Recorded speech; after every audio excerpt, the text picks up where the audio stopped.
In a city like this, you never know who's human. And sometimes, even yourself can turn into something different.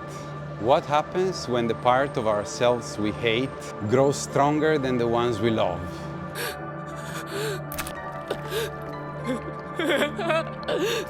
In Tokyo Ghoul, Kaneki's story is not about becoming a monster. It's about becoming a stranger to yourself. Kaneki was a shy boy who loved books and quiet afternoons. One evening, he met a girl at a coffee shop. She seemed kind, until she tried to eat him alive. After a near-death incident, Kaneki woke up in a hospital, unknowingly transformed into something he feared most, a flesh-eating ghoul. At first, he refused to accept it. He tried eating human food, forcing it down, only to vomit everything up.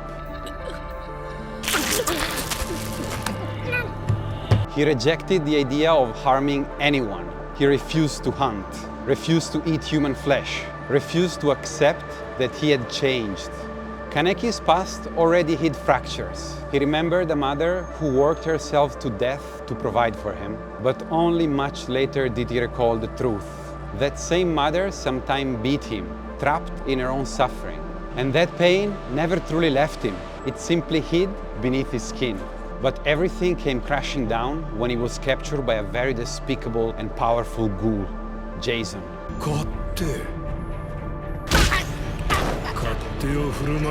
Tortured for hours, days, having his limbs torn off again and again.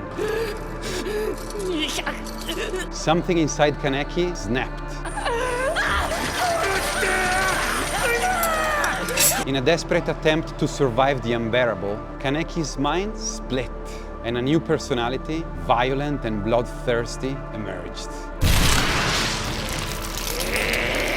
His ghoul power finally awakened in full, even stronger than one could have ever imagined. But not through acceptance, through fracture. He defeated Jason, but not as the boy he was. He had become something else.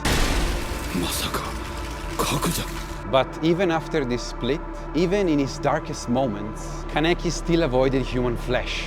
Instead, he grew stronger by devouring other ghouls. A part of his mind held up also being split, but the mental strength he displays is only a mask for his fragility. Inside, he remains split, broken, trapped in a hellish existence, but still pursuing others' well-being. That's truly extraordinary. But even if our mind doesn't snap completely, if our personality is split against some aspects we don't accept, we'll never gain true strength, and our ability to help others will be more limited, because our mind will necessarily be less clear. Later, after losing his best friend, we meet Kaneki as Aise Sasaki, a ghoul investigator. A man who seemed at peace, but whose mind was deeply fractured. His former self is hidden deep inside him, to the point he has no memory of him, no memory of his pains, until they start to resurface. And when his memory resurfaces, Kaneki doesn't find peace immediately. He struggles even more, caught between who he was and who he thought he needed to become. But this struggle, painful and messy, is the first true step toward healing. Because facing what we rejected is where real growth begins. Kaneki's tragedy didn't begin when he became a ghoul. It began when he started rejecting parts of himself. Pain, fear, rage. These aren't enemies to destroy. They are wounded parts of us, asking to be seen, accepted, and healed. True strength isn't becoming someone new by force. It's accepting who we are, completely, and growing from there. Only when we stop rejecting our broken parts can we truly become whole again.